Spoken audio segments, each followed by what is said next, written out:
The second play session of the Battlefield 6 beta is kicking off today, and I've got some important tips and tricks, especially if you played the first time around and you really want to dial in your gameplay. And if you missed my first guide that goes over some of the big picture mechanics, check that out. I'll leave a link for it in the description. Alright, now before you even get into a match, there's a ton of incredibly useful and important settings that you're going to want to tweak that are buried in Battlefield 6's options. You can dial down the camera shake, which will change just how much your camera shakes during explosions. This is going to help a lot with target acquisitions and keeping your eye on the ball in the middle of combat. Make sure you zero out all the usual suspects of crappy visuals, motion blur, film grain, and chromatic aberration, etc. And you're likely going to want to dial up your FOV as well, especially with the third-person camera in vehicles, which is oddly narrow by default. Setting your vehicle boost and sprint buttons to hold rather than toggle will give you finer control of your speed, and it's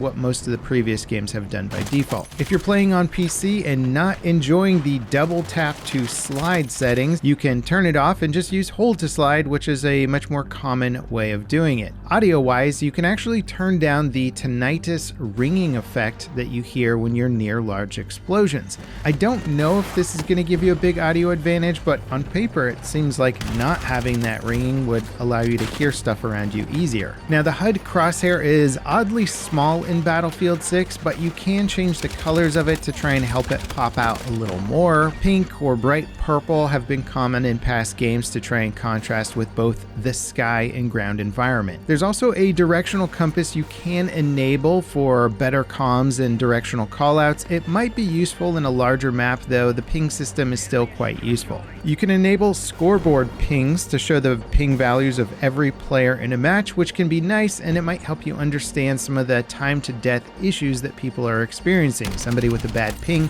might drop all of that damage in a single frame.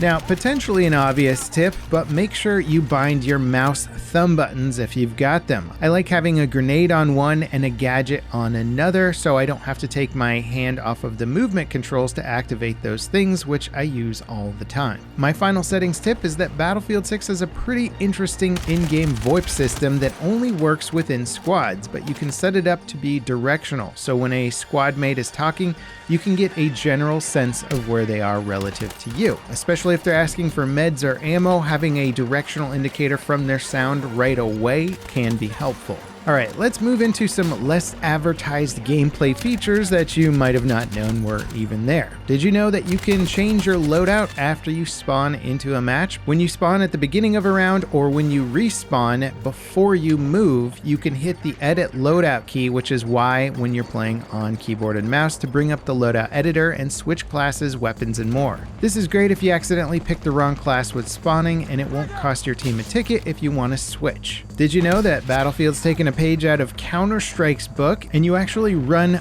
faster if you have your knife out, by a significant margin in fact. This might not be as useful in close range maps where you have to have that weapon ready at all times, but when you know you're not going to see anyone for a while, the speed difference is significant and is probably going to be really useful on some of the bigger maps. And just in case you are wondering, Battlefield 6 actually has some of the slowest gun out movement speeds compared to past games. Funny how looks can be deceiving, as a lot of people have already complained that the soldier movement feels too fast. Now, Suppression is back in Battlefield 6 with some different attributes. It'll stop players from automatically healing, which is kind of interesting, though I don't know how many people are going to do it with that specific intention in mind. If you're playing the Assault class and wondering why you have so little ammo with your primary gun, it's because you're using the weapon sling. It allows you to carry a secondary weapon, but it makes it so that your ammo is split between both guns. If you choose to equip a secondary gadget instead of having two primary weapons, it'll give all the ammo to your single primary. The next tip is actually a cool returning feature from Battlefield 1. Sniper Glint with a little bit of a rainbow flare means that that sniper is in their one-hit sweet spot distance from you. Sweet spots are where sniper rifles do their maximum damage, and for the bolt-action rifle in Battlefield 6, it's about 100 meters, and it'll mean that they can kill you from full health with one shot to the upper chest. So if you see that rainbow glint, get to cover because they have a very easy shot on you. Now, speaking of sniping, perhaps you like doing it, but you don't want that massive scope glint beacon giving away your position. Well, I got some bad news for you. In past Battlefield games, switching to a lower powered optic would remove your scope glint, and then you could snipe safely with, say, an ACOG or something like that. Unfortunately, that doesn't seem to be the case with Battlefield 6. I'm not sure if this is a bug, but some players are reporting that even the red dot sights are adding scope glint. So if you think you're gaining an advantage by putting on a lower powered optic, well, it doesn't seem to be the case. You may as well just be using the 6x. Now, Battlefield 6's weapon upgrade system has tons of attachments that can affect the performance of your gun, like faster rate of fire, better recoil control, more ammo, etc. But did you know that some ammo types can increase your headshot multiplier? It can take a while to unlock these ammo types. They're usually at the top end of the weapon upgrade spectrum.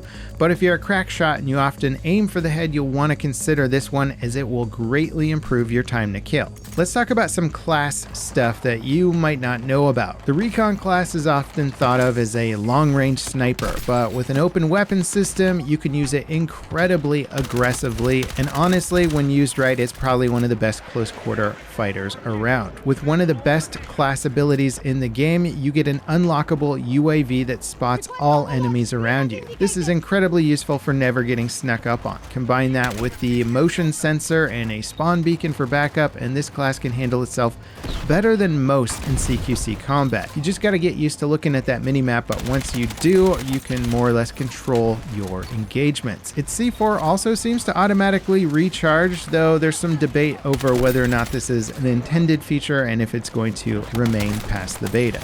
Also, a lot of people don't yet realize this, but your class's active abilities, like the Recon's recharging UAV, have to be activated manually. On keyboard and mouse, the button for this is 6. And once you use the ability, you then have to re-earn the last tier of skill to get it back again, which is not immediately clear. It sort of looks like it's recharging, but it's actually charging up based on your XP that you earn. Now, if you do go down in battle, check your HUD before giving up. And I know you're not all doing that, because when I play Medic, there's tons of people giving up right before I get to them with my defibs out. The HUD will show you the 6 closest players capable of reviving you, how far away they are, and also an indication if any of them have committed to reviving you or not. This has been a feature in past Battlefield games. The UI's changed a little bit for Battlefield 6, so just make sure that you use it, and you will save your team a ton of tickets, and you'll get back into the action quicker. Especially with the new dragging mechanics, players are getting revived in safer situations more often than they have in previous Battlefield games, and this actually makes a big change to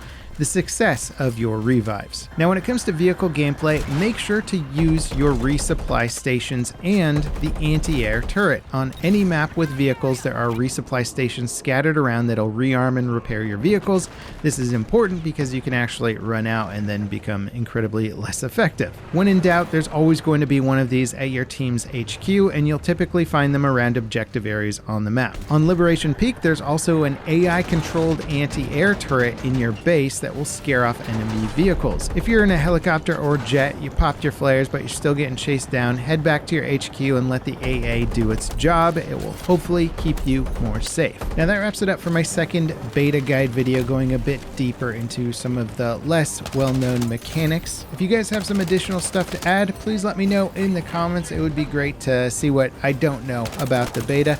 And if you missed my first guide video, check it out here. There's also some important information there. As always, guys, thank you so much for watching, and I'll see you next time. This is Level Cap, signing off.